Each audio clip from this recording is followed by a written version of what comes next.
कक्षा 10 इतिहास पाठ 4। 3000 ईसा पूर्व में समुद्री तटों पर होने वाले व्यापार के माध्यम से सिंधु घाटी की सभ्यता पश्चिमी एशिया से जुड़ी हुई थी। 1000 साल से भी ज़्यादा समय से मालदीव के समुद्र में पाई जाने वाली कौड़ियाँ, जिन्हें पैसा या मुद्रा के रूप में इस्तेमाल किया जाता था, चीन और पूर्वी अफ्रीका तक पहुँचती रही है। बीमारी फैलाने वाले कीटाणुओं का दूर दूर तक पहुंचने का इतिहास भी 7वीं सदी तक ढूंढा जा सकता है। 9वीं सदी के बाद की स्मृति शिलाओं पर जलपोतों की तस्वीरों भी मिलती है। माना जाता है कि नूडल्स चीन से पश्चिम में पहुँचे और वहाँ उन्हीं से स्पेघेती का जन्म हुआ। पास्ता अरब यात्रियों के साथ 5वीं सदी में सिसिली पहुंचा, जो अब इटली का ही एक टापू है। आयरलैंड के गरीब काश्तकार तो आलू पर इस हद तक निर्भर हो चुके थे कि अब 1840 के दशक के मध्य में किसी बीमारी के कारण आलू की फसल खराब हो गई तो लाखों लोग भुखमरी के कारण मौत के मुंह में चले गए। ब्रिटेन की बढ़ती आबादी से खाद्यान्न की कीमतें महंगी हुई। दूसरी तरफ बड़े भूस्वामियों के दबाव में सरकार ने मक्का के आयात पर भी पाबंदी लगा दी थी। जिन कानूनों के सहारे सरकार ने ये पाबंदी लागू की थी, उन्हें कार्न लॉ कहा जाता था। नई नहरों की सिंचाई वाले इलाकों में पंजाब के अन्य स्थानों के लोगों को लाकर बसाया गया। उनकी बस्तियों को कैनाल कॉलोनी, नहर बस्ती कहा जाता था। पहले स्पेन के कब्जे में रह चुके कुछ उपनिवेशों पर कब्जा करके 1890 के दशक के आखिरी वर्षों में संयुक्त राज्य अमेरिका भी औपनिवेशिक ताकत बन गया।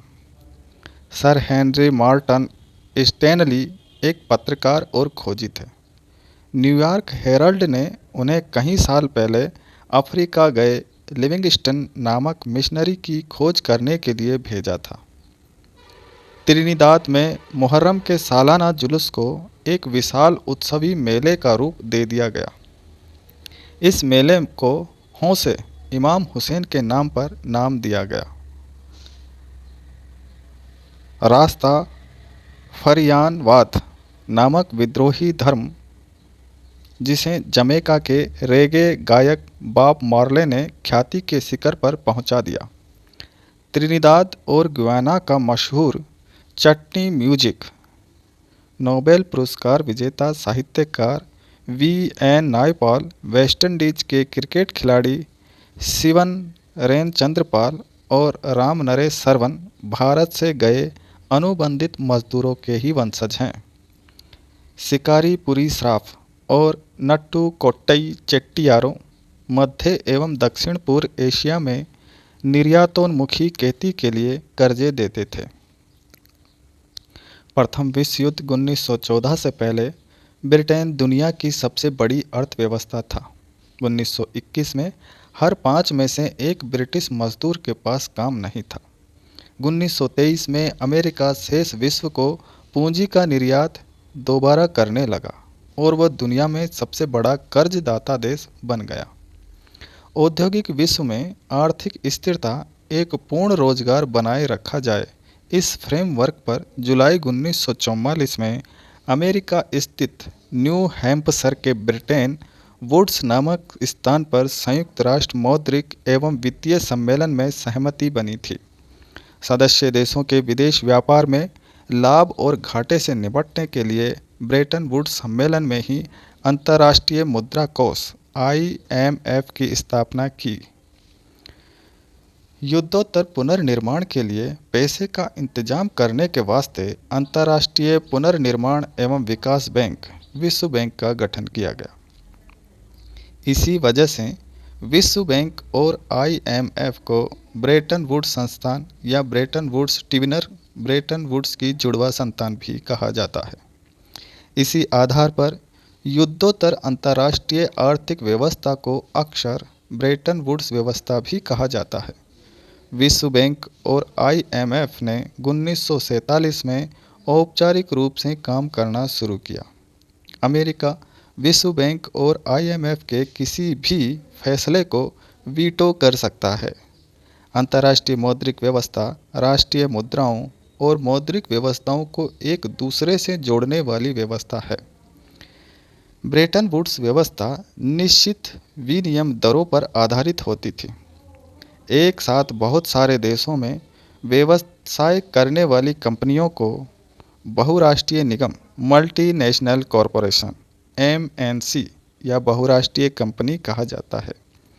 शुरुआती बहुराष्ट्रीय कंपनियों की स्थापना 1920 के दशक में की गई थी। ज़्यादातर विकासशील देशों को 50 और 60 के दशक में पश्चिमी अर्थव्यवस्था की तेज प्रगति से कोई लाभ नहीं हुआ।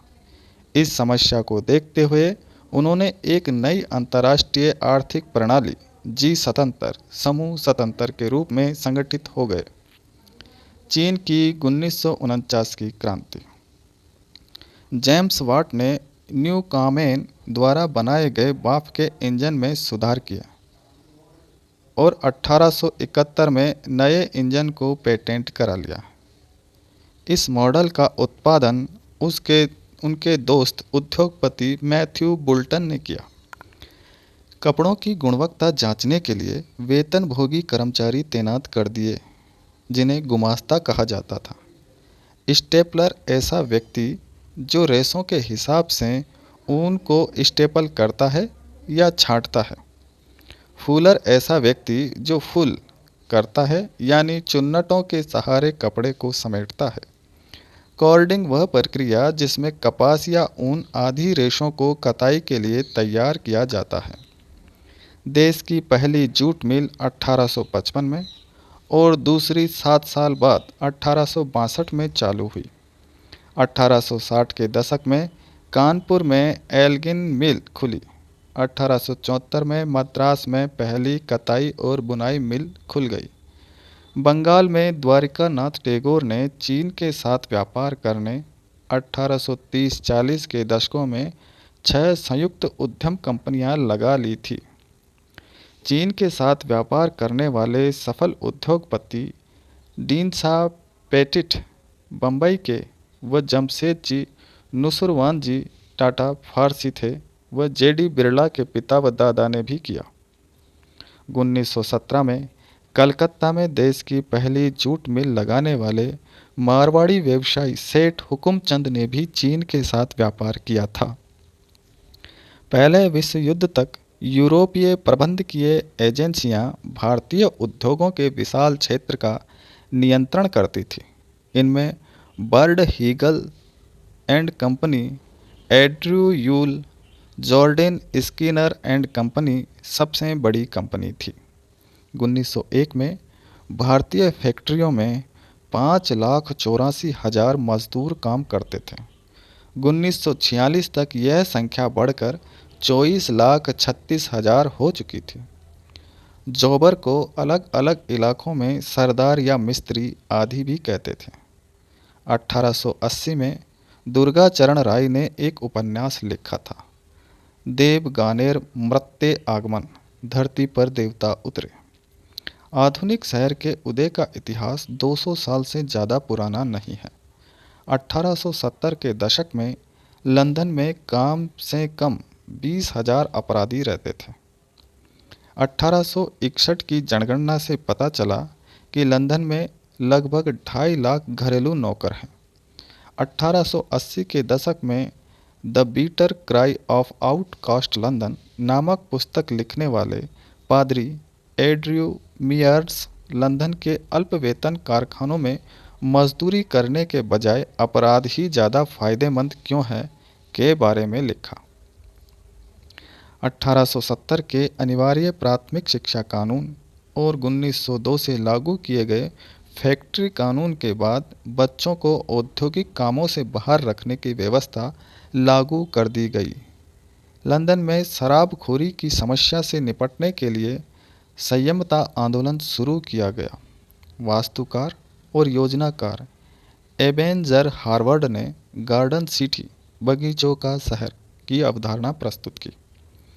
हार्वर्ड के विचारों के आधार पर रेमंड अनविन और बेरी पार्कर ने न्यू अर्जविक नाम से एक गार्डन सिटी का डिज़ाइन तैयार किया। दुनिया की सबसे पहली भूमिगत रेल के पहले खंड का उद्घाटन 10 जनवरी 1863 को किया गया। ये लाइन लंदन की पेडीगटन और फेरीगटन स्ट्रीट के बीच स्थित थी। लंदन के निर्माण की प्रक्रिया में होने वाले बेहिसाब विनाश के बारे में चार्ल्स डिकेंस ने डार्बी एंड सन 1848 में लिखा। चार्टिज्म आंदोलन सभी वयस्क पुरुषों के लिए मताधिकार के पक्ष में चलाया गया आंदोलन। 10 घंटे का आंदोलन, कारखानों में काम के घंटे निश्चित करने के लिए चला आंदोलन। औरतों के मताधिकार आंदोलन ब्रिटेन में। विवाहित औरतों की संपत्ति में अधिकार आंदोलन ब्रिटेन में गरीबी से निजात पाने के लिए आंदोलन हुआ 1886 से 1887 के आखिरी महीनों तक। 1887 में ज्यादतियाँ पुलिस की 1887 के नवंबर के खूनी रविवार के नाम से याद किया गया। 17वीं सदी में बम्बई 7 टापुओं का समूह था और उस पर पुर्तगालियों का नियंत्रण था। 1661 में ब्रिटेन के राजा चार्ल्स द्वितीय का विवाह पुर्तगाल की राजकुमारी से हुआ, तो ये टापू अंग्रेज़ों के हाथों में चले गए। इसके बाद ईस्ट इंडिया कंपनी ने भी पश्चिमी भारत के अपने मुख्य बंदरगाह सूरत से अपना मुख्यालय बम्बई में कायम कर लिया। अंग्रेज मराठा युद्ध में मराठों की हार के बाद 1819 में बम्बई को बम्बई प्रेसिडेंसी की राजधानी घोषित कर दिया गया। आर्थर कारफर्ड को 1865 में बम्बई का पहला नगर निगम आयुक्त नियुक्त किया गया था। 1898 में city of Bombay improvement trust की स्थापना की गई और उसे शहर के बीचों बीच बसे गरीबों के मकानों को हटाने का काम सौंपा गया। 1864 में मालाबार हिल से कोलाबा के आखिरी छोर तक के पश्चिमी तट को विकसित करने का ठेका बैंक बे रिक्लेमेशन कंपनी को मिला। एक सफल भूमि विकास परियोजना बॉम्बे पोर्ट ट्रस्ट के अंतर्गत शुरू की गई।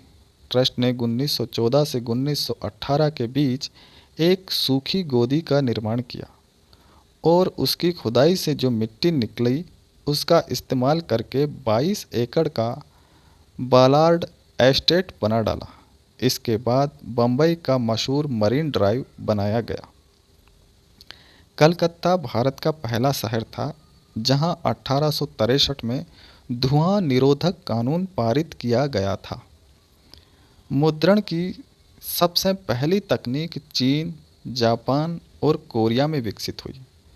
तकरीबन 594 ईस्वी में चीन में स्याही लगे काठ के ब्लॉक या तख्ती पर कागज को रगड़कर किताबें छापी जाने लगी थी। पारंपरिक चीनी किताब एकार्डियन शैली में छिद्री कागज के एक तरफ छपाई, किनारों को मोड़ने के बाद सिलकर बनाई जाती थी।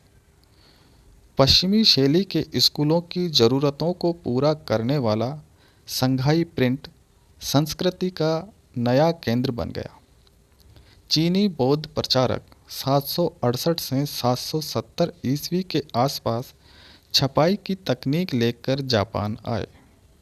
जापान की सबसे पुरानी 868 ईस्वी में छपी पुस्तक डायमंड सूत्र है, जिसके पाठ के साथ साथ काठ पर खुदे चित्र हैं। 18वीं सदी के अंत में एदो, बाद में जिसे तोक्यो का नाम है जाना गया, के शहरी इलाकों की चित्रकारी में शालीन संस्कृति का पता चलता है, जिसमें हम चाय घर के मंजरों, कलाकारों और तवायफों को देख सकते हैं। सदियों तक चीन से रेशम और मसाले रेशम मार्ग से यूरोप आते रहे थे। 11वीं सदी में चीनी का भी रेशम मार्ग से यूरोप पहुंचा। 1295 ईस्वी में मार्को पोलो नामक खोजी यात्री चीन से वुड ब्लॉक छपाई की तकनीक लेकर इटली लौटा तथा फिर ये तकनीक पूरे यूरोप में फैल गई। वेलम चर्म पत्र या जान पर से के चमड़े से जानवरों के चमड़े से बनी लेखन की सतह। वेलम चर्म पत्र या जानवरों के चमड़े से बनी लेखन की सतह। गुंटेनबर्ग के पिता व्यापारी खेती की बड़ी रियासत बचपन से ही तेल व जैतून पेरने की मशीन देखी, पत्थर पर पॉलिश करने की कला सीखी, शीशे को इच्छित आकृति में ढालने की महारत हासिल की। जैतून प्रेस ही प्रिंटिंग प्रेस का मॉडल या आदर्श बना। गुंटेनबर्ग ने 1448 में प्रिंटिंग प्रेस यंत्र बनाया तथा पहली किताब बाइबल छापी। 180 प्रतियां बनाने में 3 साल लगे। गुंटेनबर्ग प्रेस 1 घंटे में 250 पन्ने एक साइड छाप सकता था। लेटर प्रेस छपाई के प्लाटेन एक बोर्ड होता है जिसे कागज के पीछे दबाकर टाइप की छाप ली जाती है। पहले ये बोर्ड काठ का होता था, बाद में इस्पात का बनने लगा। प्रोटेस्टेंट धर्म सुधार 16वीं सदी यूरोप में रोमन कैथोलिक चर्च में सुधार का आंदोलन। मार्टिन लूथर प्रोटेस्टेंट सुधारकों में से एक थे। इस आंदोलन से कैथोलिक ईसाई मत के विरोध में कई धाराएं निकली। धर्म सुधारक मार्टिन लूथर ने रोमन कैथोलिक चर्च की कुरीतियों की आलोचना करते हुए अपनी 95 स्थापनाएं लिखी। धर्म विरोधी विचारों को दबाने के लिए रोमन चर्च ने जब इंक्विजिशन, धर्मद्रोहियों को दुरुस्त करने वाली संस्था, शुरू किया तो मेनाकियों को 2 बार पकड़ा गया और आखिरकार उसे मौत की सज़ा दे दी गई। फ्रांस में बिब्लियोथेक ब्लू का चालन था, जो सस्ते कागज पर छपी और नीली जिल्द में बनी छोटी किताबें हुआ करती थी। फ्रांस में 1857 में सिर्फ बाल पुस्तकें छापने के लिए एक प्रेस या मुद्रणालय स्थापित किया गया। 19वीं सदी के मध्य तक न्यूयॉर्क के रिचर्ड एम हो ने शक्ति चालित बेलनाकार प्रेस को कारगर बनाया। इससे प्रति घंटे 8000 शीट या ताऊ छप सकते थे। इंग्लैंड में 1920 के दशक में लोकप्रिय पुस्तक एक सस्ती श्रृंखला सिलिंग श्रृंखला के तहत छापी गई। प्रिंटिंग प्रेस पहल 16वीं सदी में भारत के गोवा में पुर्तगाली धर्म प्रचारकों के साथ आया। जेसुइट पुजारियों ने कोंकणी सीखी और कई सारी पुस्तकें छापी। 1674 ईस्वी तक कोंकणी और कन्नड़ भाषा में लगभग 50 किताबें छप चुकी थी। कैथोलिक पुजारियों ने 1579 में कोचीन में पहली तमिल किताब छापी। 1713 में मलयालम किताब छापी। डच प्रोटेस्टेंट धर्म प्रचारकों ने 32 तमिल किताबें छापी, जिनमें से कई पुरानी किताबों का अनुवाद थी। 1780 में जेम्स ऑगस्टस हिक्की के बंगाल गजट एक साप्ताहिक पत्रिका का संपादन शुरू किया। पहला हिंदुस्तानी अखबार राजा राम मोहन राय के करीबी रहे गंगाधर भट्टाचार्य द्वारा प्रकाशित बंगाल गजट। राम मोहन राय ने 1821 से संवाद कौमुदी प्रकाशित किया। रूढ़िवादी विचारों से टक्कर के लिए समाचार चंद्रिका का सहारा लिया। 1882 में प्रकाशित हुए 2 फारसी अखबार जाम ए जहांनामा और शमशुल अखबार। तुलसीदास की 16वीं सदी की किताब रामचरितमानस का पहला मुद्रण संस्करण 1810 में कलकत्ता से प्रकाशित हुआ। धार्मिक किताबें छापने के स्थान अनेक भाषाओं में लखनऊ नवल किशोर प्रेस, बम्बई श्री वेंकटेश्वर प्रेस। 1870 के दशक तक पत्र पत्रिकाओं में सामाजिक राजनीतिक विषयों पर टिप्पणी करते हुए कैरिकेचर और कार्टून छपने लगे थे। जानी मानी शिक्षाविद और लेखिका बेगम रुकैया शेखावत हुसैन ने 1926 में बंग महिला शिक्षा सम्मेलन को संबोधित करते हुए धर्म के नाम पर महिलाओं को पढ़ने से रोकने के लिए पुरुषों की निंदा की थी। पूर्वी बंगाल में 19वीं सदी के प्रारंभ में कट्टर रूढ़िवादी परिवार में ब्याही कन्या रस सुंदरी देवी ने रसोई में छिप छिप कर पढ़ना सीखा। बाद में चलकर उन्होंने आमार जीवन नामक आत्मकथा लिखी, जो 1876 में प्रकाशित हुई। यह बंगाली भाषा में प्रकाशित पहली संपूर्ण आत्मकहानी थी। कैलाश बासिनी देवी जैसी महिलाओं ने 1860 के दशक से महिलाओं के अनुभवों पर लिखना शुरू किया। महाराष्ट्र में 1880 के दशक में ताराबाई शिंदे और पंडिता रमाबाई ने उच्च जाति की नारियों की दयनीय हालत के बारे में जोश और रोष से लिखा। उर्दू, तमिल, बंगाली और मराठी प्रिंट संस्कृति पहले विकसित हो गई थी, पर गंभीर हिंदी छपाई की शुरुआत 1870 के दशक से ही हुई। व्यंग्य चित्रों का अंग्रेजी पत्र द पंच राम चड्ढा ने औरतों को आज्ञाकारी बीवियां बनाने की सीख देने के उद्देश्य से अपनी बेस्ट सेलिंग कृति स्त्री धर्म विचार लिखी। कानपुर के मिल मजदूर को काशी बाबा ने 1938 में छोटे और बड़े सवाल लिख और छापकर जातीय तथा वर्गीय शोषण के बीच का रिश्ता समझाने की कोशिश की। 1935 से 1955 के बीच सुदर्शन चक्र के नाम से लिखने वाले मिल मजदूर का लेखन सच्ची कविताएं नामक एक संग्रह में छापा गया। कलकत्ता सर्वोच्च न्यायालय ने 1820 के दशक तक प्रेस की आज़ादी को नियंत्रित करने वाले कानून पास किए। अंग्रेजी और देसी भाषाओं के अखबार संपादकों द्वारा गुहार और अर्जी लगाने के बाद 1835 में गवर्नर जनरल बेंटिंग प्रेस कानून की पुनर्समीक्षा करने के लिए राजी हो गए। उद्धारवादी औपनिवेशिक अफसर टॉमस मैकाले ने पहले की आज़ादियों को बहाल करते हुए नए कानून बनाए। आयरिश प्रेस कानून के तर्ज पर 1878 में वार्नाकुलर प्रेस एक्ट लागू कर दिया गया। 1877 में स्थापित अखबार स्टेट्समैन के संपादक पद के लिए सैंडर्स को बुलाया गया तो उसने पूछा कि आज़ादी खोने के बदले उसे कितने पैसे मिलेंगे। पहले विश्व युद्ध के दौरान भारतीय रक्षा नियम के तहत 22 अखबारों को जमानत देनी पड़ी थी। इनमें से 18 ने सरकारी आदेश मानने की जगह खुद को बंद कर देना उचित समझा।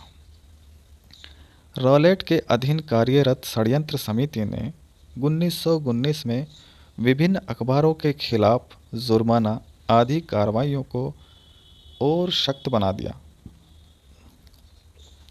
द्वितीय विश्व युद्ध की शुरुआत पर भारतीय रक्षा अधिनियम पारित किया गया ताकि युद्ध संबंधी विषयों को सेंसर किया जा सके। भारत छोड़ो आंदोलन से जुड़ी तमाम रपटें इसी के तहत सेंसर होती थी। अगस्त 1942 में तकरीबन 90 अखबारों का दमन किया गया। 17वीं सदी उपन्यास शुरू। 18वीं सदी उपन्यासकार हेनरी फील्डिंग का उपन्यास टॉम जोन्स 6 खंड, प्रत्येक खंड की कीमत 3 शिलांग। सैमुअल रिचर्डसन का उपन्यास पामेला। चार्ल्स डिकेंस द्वारा संपादित पत्रिका All the Year Round. Charles Dickens का उपन्यास Pickwick Papers. Oliver Hard Times 1854। ट्वीट 1838। रूसी उपन्यासकार लियो तोल्स्टॉय। एमिली जोला का जर्मिनल 1885। हार्डी का Mayor of Casterbridge 1886। Jane Austen का उपन्यास Pride and Prejudice, Charlotte Bronte का जैन आयर 1847, जॉर्ज इलियट का असली नाम मेरी इन इवांस था, आर एल स्टीवेंसन का ट्रेजर आइलैंड 1883, रडियार किपलिंग का जंगल बुक 1894, हेलन हंट जैक्सन का रमोना 1884, सूजन कुलिज चौंसी वुल्जी का हंट केटीडिड 1872, डेनियल डेफो का रॉबिन्सन क्रूसो 1719, नारी सदाशिव ऋषभदेव ने अपनी मराठी उपन्यास मंजू घोष 1868 था। मराठी का पहला उपन्यास बाबा पद्मण जी का यमुना पर्यटन 1857 था। लक्ष्मण मोरेश्वर हॉलवे मुक्तमाला 1861, शुरुआती उपन्यास अनुवाद के रूप में छपे। मालाबार के उप न्यायाधीश ओ चंदू मेनन ने बेंजामिन डिज़राइली के उपन्यास हेनरी एटा टेम्पल का मलयालम में अनुवाद किया। चंदू मेनन का इंदुलेखा 1889 नामक उपन्यास मलयालम का पहला आधुनिक उपन्यास है। कांडूकुरी वीरेशलिंगम ने ओलिवर गोल्ड स्मिथ के विकार ऑफ ब्रेकफील्ड का तेलुगु अनुवाद शुरू किया तथा फिर योजना त्याग दी। बाद में 1878 में राजशेखर चरितमु लिखा। हिंदी का पहला उपन्यास परीक्षा गुरु 1882 दिल्ली के श्रीनिवास दास ने लिखा था। रजनीकांता बारदोलई ने असम में मनोमती 1900 के नाम से पहला बड़ा ऐतिहासिक उपन्यास लिखा।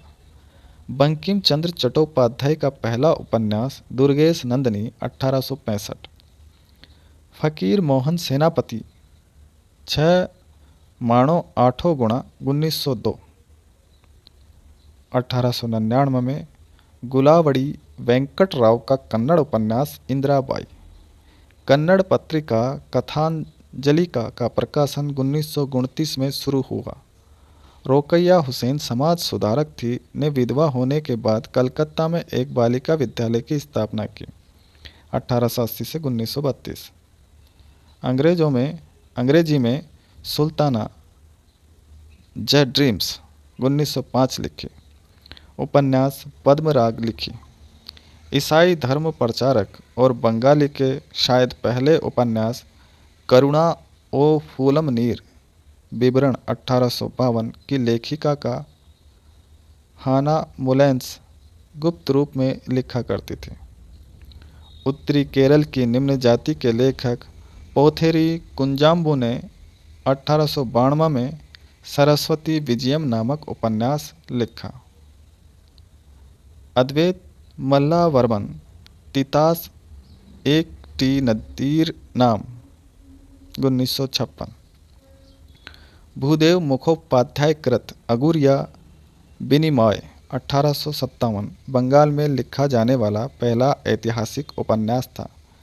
बंकिम चंद्र चट्टोपाध्याय का आनंद मठ 1882, रविंद्रनाथ टैगोर चिंताएं घेरे बायरे 1916, बाद में अंग्रेजी में अनुवाद the home and the world